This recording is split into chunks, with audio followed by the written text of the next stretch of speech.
se fala sobre a igreja verdadeira e há quem defenda as placas de igreja, as denominações das igrejas como sendo a verdadeira igreja. Quando eu vou até a palavra de Deus, no livro dos Atos dos Apóstolos, eu me deparo com uma igreja, um modelo de igreja, que era justamente a igreja primitiva. No capítulo 2 do livro de Atos, no versículo 42, diz assim: e perseveravam na doutrina dos apóstolos. Então a igreja verdadeira, ela já começa com uma doutrina, a doutrina apostólica. Aquela doutrina que os apóstolos de Jesus Cristo aprenderam com o próprio Cristo, com o próprio Mestre. Essa era a doutrina que ela era aplicada dentro da igreja primitiva, dentro da igreja dos primórdios, né? Na comunhão e no partir do pão.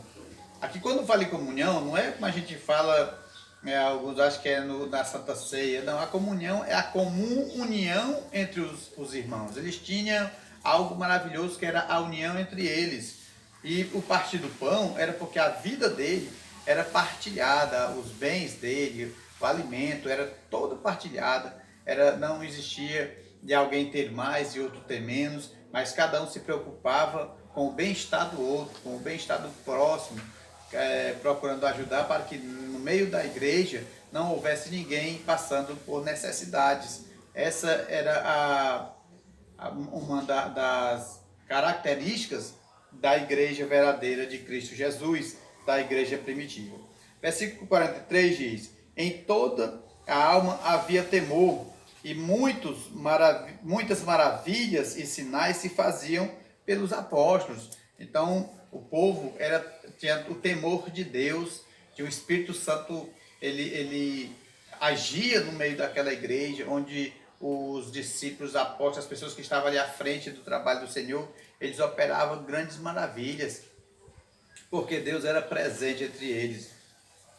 44 diz: e todos que criam estavam juntos e tinham tudo em comum. Mais uma vez a gente vê que todos os que criam, quem eram os que criam? Os crentes. Então todos os crentes daquela doutrina, eles viviam juntos, não existia discórdia, não existia desunião, não existia opiniões contrárias, mas eles tinham tudo em comum, Eu não tenho nada que seja meu, mas o que é meu também é seu. O que é meu é para ser partilhado, compartilhado entre todos. Essa era a visão que tinha aquela igreja primitiva. E vendiam suas propriedades e bens e repartiam com todos segundo o que cada um necessitava. Então eles tinham tudo em comum, até os bens.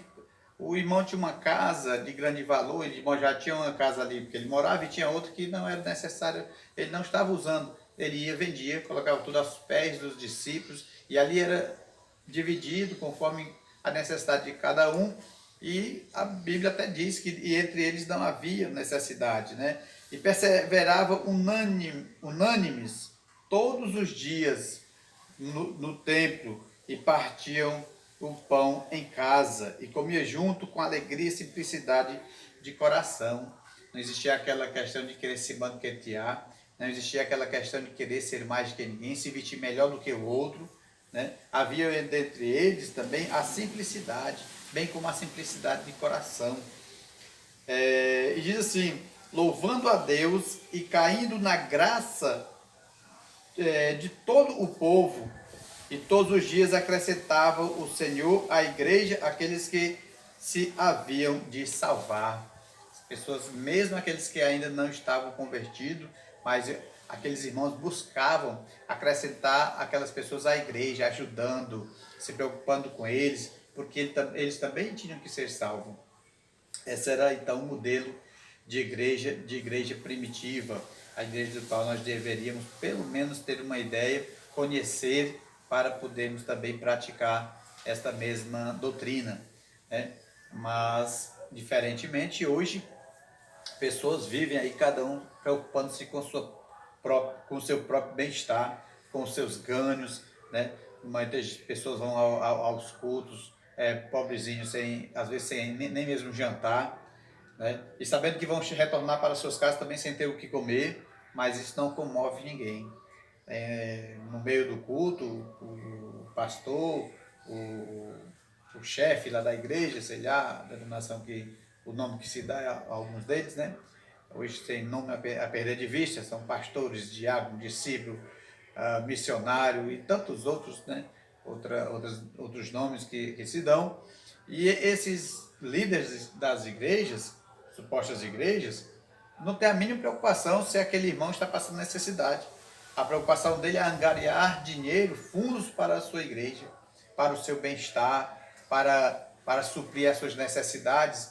E mais tarde você vê cada um deles viajando em carros luxuosos, em aviões, estão ostentando joias, ostentando cordões de ouro, anéis de ouro, e tudo, coisa mais cara que o dinheiro pode comprar, eles estão ostentando, sem se preocupar com a necessidade que está passando o irmão que está ali contribuindo, ofertando, achando que ali é para a obra do Senhor, quando na verdade é para ostentar a vida daquele que está ali à frente, que veio somente para matar, roubar e destruir, né?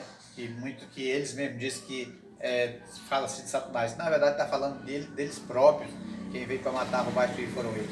Então, meu irmão, nós temos que ter bastante cuidado, viver uma religião sem o fanatismo, tirar essas escamas dos olhos que nos impedem de ver a verdade, né? E que nós possamos sim adorar a Deus e nos reunirmos somente no nome de Jesus Cristo, fora do sistema religioso que só aprisiona, que só escraviza, que só destrói muitas vezes as fé das pessoas. Pessoas estão sendo enfraquecidas, pessoas estão ficando deprimidas até, porque deposita a confiança em um homem e aquele homem os trai.